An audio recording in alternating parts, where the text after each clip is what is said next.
පෘතුගීස් භාෂාව හෝ ඉංග්‍රීසි භාෂාව කතා නොකරන දකුණු ඇමරිකාවේ එක්තරා රටක් තියෙනවා. ඔවුන්ගේ සියලු වැඩ කටයුතු සිද්ධ වෙන්නේ ඉංග්‍රීසි භාෂාවෙන්.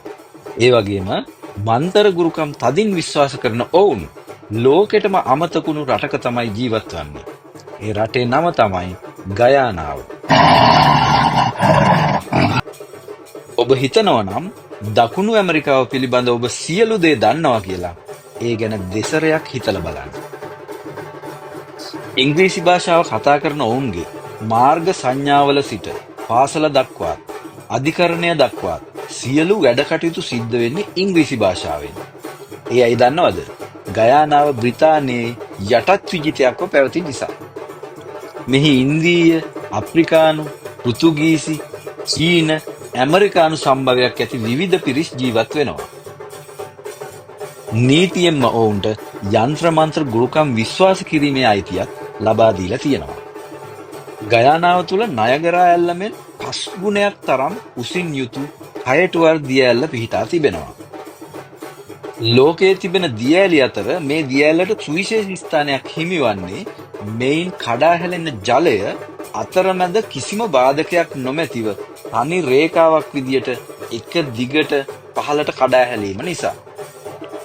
ජනාකීර්ණ නොවූ දිය ඇල්ල නැරඹීමට අත්වැල් සාදා නොමැති නොයෙකුත් වර්ගයේ විවිධ තෑගිභෝග විකුණන කඩ නොමැති වනාන්තරයේ හදවත බඳු වූ මේ දිය ඇල්ල මහා හඬ නංවමින් රහසේම කඩා හැලෙනවා.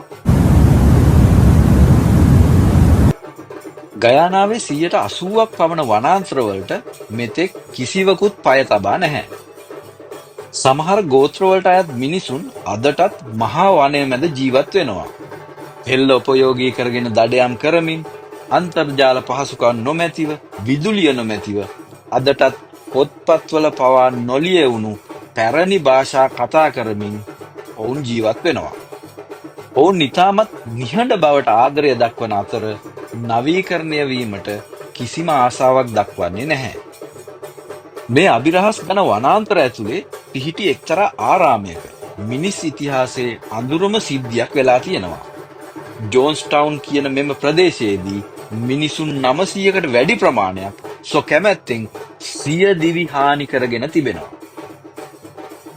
වනසතුන්ගේ රජදහනක් බඳු මේ ආරාමය තවමත් ලෝකෙන් සැඟවිලා එම ස්ථානයේම පවතිනවා. ඔබ ඇනකොන්ඩාවන් ගැන කොතෙකුත් අසා ඇති.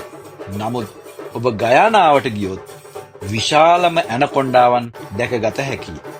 ඔවුන් දිගින් අඩි 26ක් පමණ බන බව තමයි වාර්තාවල සඳහන් වෙන්නේ. විශාල මුවන් පහසුවෙන් ගිල දැමීමට හැකි ඔවුන් මිනිසුන් පවා ගොදුරු කර ගැනීමට පසුබට වන්නේ නැහැ. ගයානාව දකුණු ඇමරිකානු රටක් වුණත් ඔවුන් වැඩිපුරම සම්බන්ධතා පවත්වන්නේ බටහිර ඉන්දිය කොදෙව්වන් සමග. ඒ මොකද දන්නවද? ඔවුන් අදටත් පිළිගන්නේ නැහැ ඔවුන් ලතින් ඇමරිකානුවන් බව. ඔවුන්ගේ සංස්කෘතිය බද්ධ වෙලා තියෙන්නේ බටහිර ඉන්දිය කොදෙව්වන් සමග. ගයානාවේ ජීවත් වන 50% පමණ මිනිසුන් ගයානාව අතහැර එංගලන්තය, කැනඩාව, ඇමරිකාව වගේ රටවලට සංක්‍රමණය වෙලා තියෙනවා. ගයානාවේ සමහර ගම්පළත්වල මිනිසුන් 50ක් පමණ විතරයි ජීවත් වෙන්නේ. නමුත් ඔවුන්ගේ 10000කට පමණ වැඩි ඥාතීන් පිරිසක් පිටරටවල ජීවත් වෙනවා. මෙහි කැලෑ තුලින් සොයාගන්නා අමුද්‍රව්‍ය යොදාගෙන තමයි ඉන්දියානු කරි, අප්‍රිකානු උස්ටු සහ චයිනීස් ෆ්‍රයිඩ් රයිස් හැදෙන්නේ. මේක හරියටම එක කෑම කටක් ඇතුලේ සංස්කෘතින් 5ක රසයන් කැටි වෙලා තියෙනවා වගේ නේද?